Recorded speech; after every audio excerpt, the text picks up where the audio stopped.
इतना पाप किया, इतना मांस बेचा है जानवरों का। महाप्रभु जी पता नहीं मुझसे नाराज होंगे, पर आज लगता है कोई परम वैष्णव भक्त आया तो महाप्रभु जी का मूड बढ़िया होगा, आज प्रसन्न होंगे। प्रसन्न मुद्रा में ठाकुर जी बैठे होंगे, तब मैं दर्शन करूंगा तो मेरे सारे अपराधों को क्षमा कर देंगे।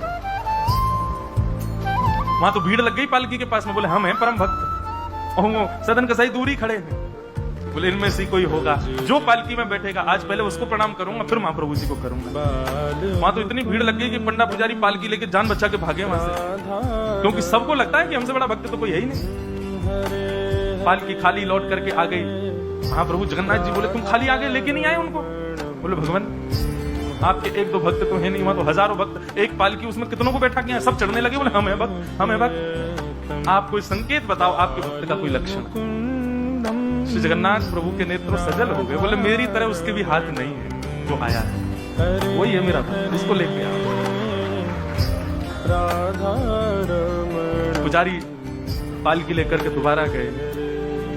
पुजारियों ने जाकर के जब उनकी स्थिति को देखा, कोई अपने नेत्रों के आंसुओं को रोक नहीं पाया। बार बार महाप्रभु जगन्नाथ जी को प्रणाम करें, कितने दयालु हैं नाथ, कितने कृपालु हैं। सदन कसाई को जाकर के पुजारियों ने उठाया, बोले चलो महाप्रभु जी ने तुम्हारे लिए पालकी भेजी। सदन कसाई बोले आपको कोई गलत सूचना मिल गई, मैं नहीं हूँ वो भक्त जो उसमें। बोले नहीं तुम ही हो, ठाकुर जी ने आज्ञा करके भेजा। सदन कसाई बोले अगर मैं पालकी में बैठा तो मेरे अभी प्राण निकल जाएंगे, आप सबसे प्रार्थना है मेरी, मैं महाप्रभु जी की आज्ञा स्वीकार करता हूँ, मैं आपके संग चल दूंगा, लेकिन पालकी में नहीं बैठ सकता। चलने लगे, बस इसी बात से प्रसन्न है कि महाप्रभु जी ने मुझे स्वीकार तो किया।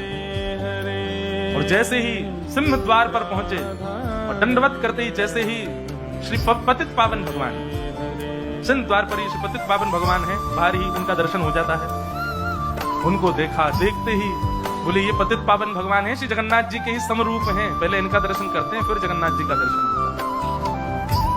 जैसे ही दंडवत किया, अभी तक तो उनको ग्लानि नहीं थी कि मेरे हाथ नहीं है, पर अब दंडवत करते समय उनको तनिक एक ग्लानि से हुई, मेरे हाथ होते तो मैं भी ऐसे दंडवत करता, दोनों भुजाएं आगे कर लेता। और इस भाव से जैसे जो शेष भुजा थे थोड़े से उनको आगे करके रुदन करने लगे सदन कसाई, इतने में ही उनकी भुजा निकल करके आ गई और ठाकुर जी ने भुजा प्रदान करके उनके दंडवत को स्वीकार किया।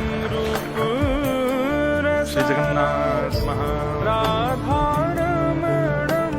ऐसे महाबाहु, ऐसे हमारे महापुरुष।